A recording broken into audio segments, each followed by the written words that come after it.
My mother told the woman at the credentials table that I was just her plus one, the way you might describe a spare umbrella. She had my brother beside her in a blazer that cost more than my first month's rent, and she was already angling for the name tags printed in gold foil, the ones reserved for speakers and board members. She's just tagging along, my mother said, with that particular dismissiveness she'd been perfecting since I was 9 years old. My daughter works somewhere in this building, administrative, I think. We're the actual guests. My son has quite a few connections here. She waved her hand toward my brother like she was presenting evidence. The woman at the table looked up from her clipboard. She had been in the process of uncapping a pen, and she stopped. Her eyes moved from my mother to my brother, and then slowly, carefully to me. The kind of careful that means something. She put the pen down. She stood up. "Dr. Marsh," she said, and her voice carried the quiet certainty of someone who absolutely knows who they are speaking to. "The department heads have been asking for you since 6. Your keynote slot opens in 18 minutes, and Dr. Brar said to tell you she saved you a seat at the head table." My mother's hand, which had been hovering over my brother's arm, went absolutely still. But before I tell you what happened next, I need to tell you how 41 years of being the background noise in my own family finally became something I refused to accept. Because that night at the hospital gala was only the moment everything surfaced. The 38 years before it, that's the story. Hit that like button, subscribe to Gritty Ages, and don't go anywhere, because what happened in that ballroom is something nobody in my family saw coming, least of all me. I grew up in Hamilton, Ontario, which is the kind of city that is always being described in terms of what it used to be. My father drove a delivery truck for a sheet metal company for 31 years. He smelled like industrial lubricant and coffee, and he had a philosophy about the world that fit into 4 words: real work, real value. He didn't say it often. He didn't have to. It was embedded in every corner of our house like insulation. The year I turned 11, I won the regional science fair with a working model of a synaptic transmission pathway built from copper wire, modeling clay, and 3 months of library books I'd taken out on 2 different cards because I kept hitting my limit. I carried the certificate home in a plastic folder. I remember standing in the kitchen doorway, holding it up, waiting. My father looked at it. He looked at me. He nodded once, a single shallow dip of his chin, the same gesture he used when the news reported something unremarkable, and went back to the sports section. 20 minutes later, my brother came through the back door from hockey practice, still wearing his pads, and dropped his bag on the floor with a crash that knocked a magnet off the fridge. He'd scored twice in a scrimmage. Not a game. A scrimmage. My mother came out of the living room like something had been announced on the radio. She grabbed his helmet from his hands and held it against her chest like it was a newborn. I slid my certificate back into its folder and went upstairs. That pattern ran through the next decade like a crack in a foundation, small enough to step over every day, large enough to eventually bring the whole structure down. My brother was the story my parents told people. I was the footnote. He played hockey, then dropped it. Tried college for a year, then didn't.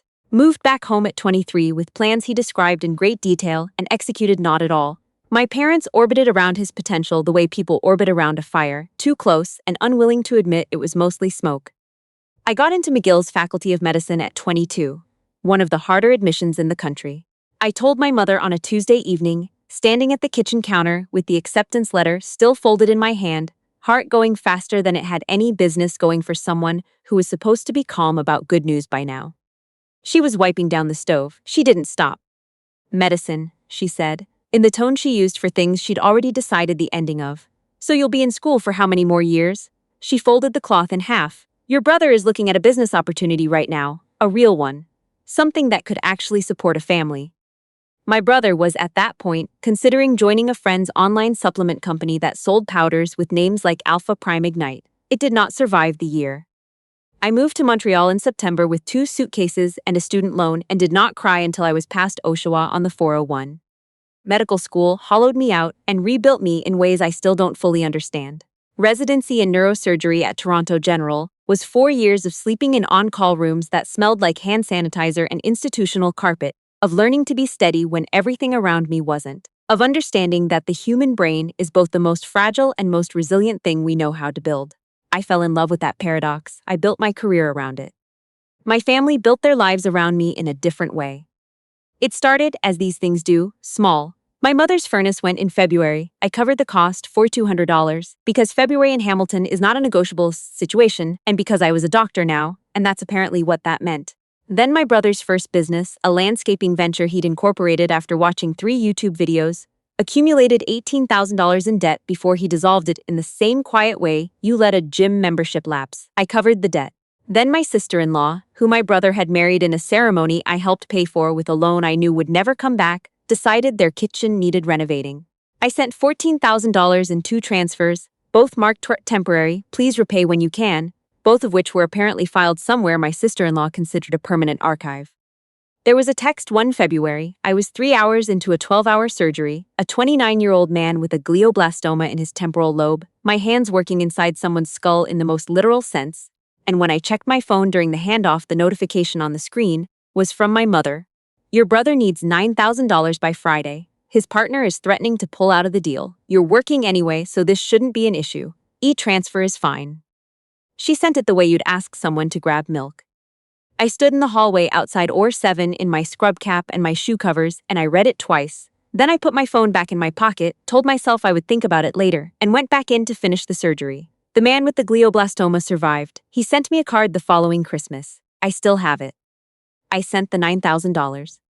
The total, over 12 years, exceeded $103,000 Canadian. Money I'd earned taking overnight calls, money from CIHR research grants I'd redirected, holiday pay, bonuses from covering colleagues on short notice. None of it ever came back. None of it was ever acknowledged as anything other than the expected contribution of someone who, according to my family, had a comfortable desk job somewhere in a hospital.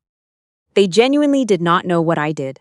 I had stopped trying to explain it after the 3rd or 4th time my mother nodded through a description of a surgical procedure the way you nod through someone else's dream.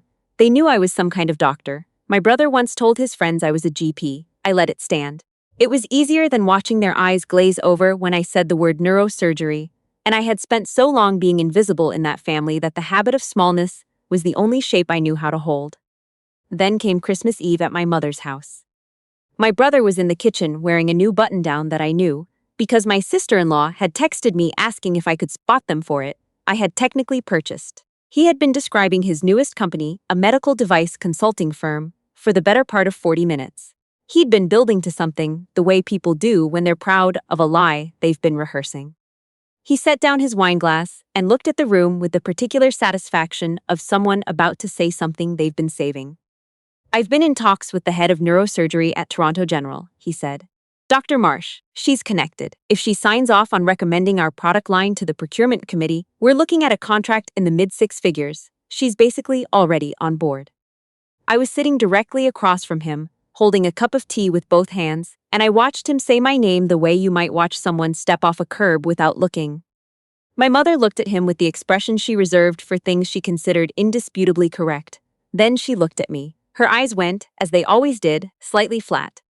See, that's the kind of connection that matters, she said. Someone like Dr. Marsh, that's a person who can actually open doors, not just sitting in a back office somewhere stamping approval forms. She tilted her head at me. What is it you're doing now, Celia? Still an outpatient? One of those referral clinics? Everyone at the table laughed. My uncle, my aunt, my sister-in-law, who had the grace to cover her mouth. My brother took a long, comfortable sip of wine. I looked at him across the plates of shortbread and said nothing. I logged the lie into a place behind my sternum where I had been storing things for 31 years, and I smiled, and I passed the butter dish when someone asked for it. The invitation arrived at my mother's address in early January because I'd never updated my contact information at the hospital foundation, a detail I had been meaning to fix for 6 years. It was a thick cream envelope with the Toronto General embossing on the flap, addressed in the way formal invitations are addressed. My full title printed in clean black type. Dr. Celia Marsh, Chief of Neurosurgery, Guest of Honor and Keynote Speaker, Annual Neuroscience Research Gala. My mother called me to say she'd received some scam mail addressed to a person who didn't live there. I told her it wasn't a scam. She told me that was obviously impossible. 3 days later, she called again. She had, through a friend who sat on the hospital auxiliary, managed to secure 2 last-minute tickets to the same gala. Her voice had the particular brightness she used when she wanted something without asking directly. She mentioned that my brother had been hoping to expand his network in the healthcare sector. She mentioned it would be a wonderful opportunity. She mentioned it might be nice if I could also attend, carry her bag if I wasn't too busy, and please wear something that didn't look like I'd come from a shift. I said I would be there. I did not tell her why. On the night of the gala, I pulled my hair back in the way it stays put through 8-hour surgeries. I put on a dark dress and slipped my hospital ID badge into the inside pocket of my coat where she wouldn't see it. I met her and my brother in the hotel lobby, and I spent the drive listening to my brother explain to his wife how to pronounce neurosurgery correctly for when he was networking. I kept my face completely neutral. I had spent years practicing that.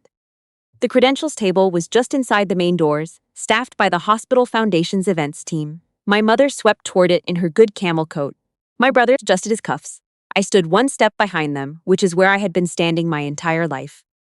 "We have tickets under his name," my mother said, producing her phone. "And my daughter is just with us.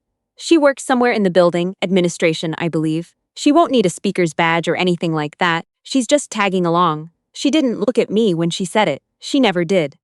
The woman at the table looked at her clipboard. Then she looked up. Then she looked at me. I reached into my coat and handed her my badge. The change in her face happened in layers, the way ice cracks. A hairline first, then the whole surface shifting. She stood up from her chair. She didn't speak for a moment. Then she turned and made a brief, distinct gesture toward a woman crossing the lobby 40 feet away. Dr. Tamara Brar, my colleague, my closest friend in this building, the person who had covered my on-call shifts when I had a concussion 2 winters ago and had never once let me forget it. Tamara changed direction mid-step without breaking stride. She had the walk of someone who has been at the center of emergencies long enough not to perform urgency anymore, just movement, precise and purposeful. She reached the table, looked at me, and the corner of her mouth lifted, just barely. "There she is," she said. "Dr. Marsh, I've been fielding questions from the board for 40 minutes. The research team from Ottawa wants 5 minutes before you go up, and the foundation chair is hovering near the podium like he's guarding it." She glanced at my mother. She glanced at my brother. Her expression gave away nothing. "Your guests can be seated at table 9. I'll have someone bring them over."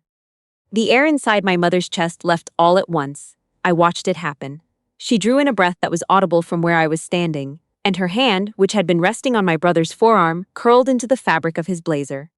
My brother said nothing. His mouth was open. He closed it. I picked up my speaker's lanyard from the table. I put it around my neck. I looked at the two of them, my mother in her camel coat, my brother in the blazer I had paid for, and I said, "Enjoy the evening," and I walked through the doors into the main hall. If you have ever spent years being the person in your family who carries the weight and gets handed none of the credit, hit that like button and leave me a comment, because what I said from that podium that night was for every single one of you. The ballroom was full. 800 people, round tables, the kind of event lighting that makes everything look significant. When I walked to the podium, there was a photograph of me on the projection screen behind me, my official hospital photograph, the one where I'm in my white coat, and beneath it, in letters large enough to read from the back of the room, Dr. Celia Marsh, Chief of Neurosurgery, Toronto General, Guest of Honor. The photo was perhaps 15 feet tall. My mother was sitting at table 9, which was, by the geometry of the room, directly in my sightline from the podium. Her name card was handwritten in last-minute cursive. My brother's was, too. They had the slightly bewildered look of people who had arrived at a party and discovered they don't speak the language. I spoke for 22 minutes. I spoke about the science, about what we've learned about the brain's capacity to reroute itself after injury, about the research our team had spent 11 years pursuing. I spoke about the people who do this work in the hours before dawn, the residents who give up their 20s for it, the nurses who notice things attending physicians miss. And then, toward the end, I let my eyes rest for just a moment on the corner where my mother was sitting, and my voice dropped half an octave.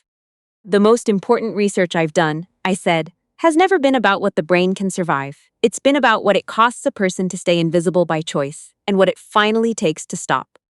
The room was very quiet. Afterward, Tamara found me in a side corridor near the coat check. Her arms were crossed and her expression was one I had seen before, usually when she was delivering a difficult prognosis to a family who wasn't ready to hear it. "How long?" she said. "How long have you been sending money to people who introduced you as the woman who carries their bag?"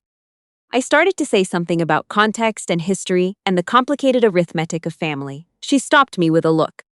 "You removed a tumor the size of a golf ball from a man's brainstem last spring without any permanent motor deficit," she said. "I watched you do it. Your hands didn't shake once. But you've been handing over your salary for a decade to people who think you stamp forms in a basement." She shook her head slowly. "That's not loyalty, Celia. That's a habit you learned when you were 9 years old, and nobody ever helped you unlearn it." The drive home that night was quiet. Toronto in January, the streets wet and orange lit, the CN Tower visible from the Gardiner, that particular stillness the city gets after midnight when most of the noise has finally stopped. I opened my banking app in the back of the cab. I scrolled through the transfers. My mother's monthly contribution toward her home expenses, $800, set up on auto transfer 3 years ago because she'd said once that utilities were getting difficult. My brother's business credit line, $2,200 monthly, which I had agreed to for 6 months and continued for 2 years because nobody ever said to stop. A lump sum reminder I'd set for the spring, earmarked for my sister-in-law's car insurance. I canceled them in order, one at a time, 12 transactions. Each one asked me to confirm. I confirmed all of them without hesitating. Then I opened my email and typed a message to my mother and my brother. No softening, no apology buried inside the language. A single paragraph. The financial support I have been providing ends tonight. This is not a discussion. I've attached a summary of what I do for a living, because it became clear this evening that neither of you knew. I hope that changes. I attached my CV, 11 pages, publications, research grants, the Order of Canada nomination my department had submitted the previous fall, the surgical outcomes data I'd spent a decade building. I pressed send. The call from my sister-in-law came at 11:47 the next morning. She was crying in the particular way that means someone is hoping the crying will function as an argument. My brother's consulting clients had done a background check and discovered no evidence that he had ever held any professional relationship with Toronto General Hospital, its department heads, or any medical procurement office anywhere in the country. His lead investor had withdrawn. His office lease was coming due, and he had been telling the landlord the payment was in process for 3 months. "Celia, please," she said, "he's not eating. Just tell the investor you know him. That's all. One phone call." I was standing at my kitchen counter, coffee going cold in my hand, the city outside gray and honest the way it gets in February. "I do know him," I said, "and the investor now has accurate information about who he is. That's not something I'm going to try to change." I set the mug down. "I hope you two figure it out. I genuinely mean that." I ended the call. My mother arrived at my office without an appointment on a Thursday, which meant she had talked her way past the front desk, using the confidence of someone who has never been told no by a person she considered beneath her. She sat across from my desk in the chair I keep for families receiving difficult news, and she said everything she had. She invoked my father. She described how the neighbors were asking questions. She said that a lifetime of raising a child, and this is what she got: a daughter who walks away at the first sign of trouble. Her voice rose and then broke and rose again. She said I was punishing her for one bad night. I let her finish. I have spent a career learning how to wait in difficult rooms. Then I walked to the filing cabinet on the far wall, opened the second drawer, and removed a single document. I placed it on the desk between us without a word. It was a commendation letter from the Canadian Institutes of Health Research, attached to a grant renewal that had come through the previous spring. One sentence near the bottom read, "Dr. Marsh's work has directly influenced surgical outcomes for patients with severe traumatic brain injury across 7 provincial health authorities." My mother picked it up. She read slowly. Her hands, which had been steady through everything else, began to shake slightly at the edges. "You are not crying because I hurt you," I said, and my voice was even, the way it is in procedures where I cannot afford for it to be anything else. "You are crying because you came to this office expecting to manage me, and you discovered that is no longer possible. Those are different things." I leaned forward slightly. "I am not angry. I want you to understand that clearly. I am simply done." The document slipped from her fingers and landed face up on the desk, and she covered her face with both hands and cried in a way I had never heard from her before. Not performance, not pressure applied to get a result, just the sound of something that had been held far too tightly for far too long, finally giving way. I did not comfort her. I didn't punish her either. I waited, the way I wait in the hardest parts of the hardest surgeries, steady and present and absolutely clear about where I was. 6 weeks later, she called me on a Sunday morning. Her voice was stripped of everything I had always associated with her. No angle, no brightness, no rehearsal underneath the words. She asked if I would come to the house, just once. There was something she needed to show me. The house smelled like it always had. Carpet cleaner and the memory of a casserole from some earlier decade. My mother was sitting at the kitchen table when I arrived, both hands flat on the surface, and between them was a shoebox from the top shelf of the hallway closet, dusty from years of being behind other things. She pushed it toward me without speaking. Inside, wrapped in a piece of flannelette shirt I recognized, my father's, the red plaid one he wore on weekends, was a small stack of paper held together with a rubber band that had long since fused to itself. I peeled it away carefully. On top, my grade 8 science fair certificate. Laminated, the edges yellowed but laminated. He had taken it somewhere and had it done, this man who shrugged at it the afternoon I brought it home. Beneath that, My McGill acceptance letter, the envelope worn at the folds from being opened and refolded so many times that the paper had gone soft as cloth. Beneath that, a clipping from the Hamilton Spectator dated 11 years ago. 3 paragraphs about a Hamilton-born physician named Dr. Celia Marsh being appointed chief of neurosurgery at Toronto. My name was underlined in pencil, very lightly. The way a person marks something they want to return to. And at the bottom, on a piece of graph paper torn from a notebook, in my father's handwriting, block letters, slightly uneven, the way a person writes when they're not accustomed to writing things for anyone but themselves. She's going to be something, always could tell, didn't know how to say it right. My mother's voice, when it finally came, was barely above the hum of the refrigerator. I found it when I was clearing out the closet. I wasn't looking for anything, I just found it. She pressed her palm flat against the table. He never told me, he kept all of it, and he never told me a word of it. My father, the man who had shrugged at my science fair certificate, who had said real work was the only work that mattered, who had nodded once and turned back to the sports section, had kept every piece of paper that proved I was real. He had not known how to say it out loud, and so he had kept it in a shoebox on a high shelf, and now he was gone. And I was 41 years old, sitting in a kitchen that smelled like carpet cleaner, and my hands were not steady for the first time in as long as I could remember. I sat down across from my mother. Neither of us spoke for a long time.